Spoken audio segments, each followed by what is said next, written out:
Sharon may request kay Coco, bet gumawa ng special episode ng Ang Probinsyano.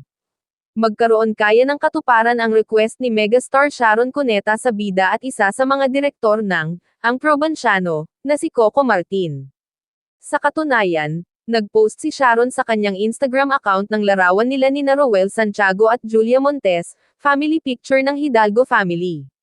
Matatanda ang gumanap si Ate Shawi bilang si Aurora, asawa ni Roel na gumanap bilang si President Oscar Hidalgo, at ina ni Julia na gumanap naman bilang si Mara. Saad ni Sharon, Hidalgo family. Tinext ko ang anak kong boss namin na si @CocoMartin_PH kahapon. Sabi ko gawa kami special episode kasi bitin love team nila ni Mara at pagkikita ng pamilya nila Oscar, Aurora at Mara. Pero natawa lang raw si Coco sa sinabi niya. Pag-amin pa ni Sharon, maski siya ay nabitin rin sa naunsyaming pag-iibigan ni Cardo at Mara.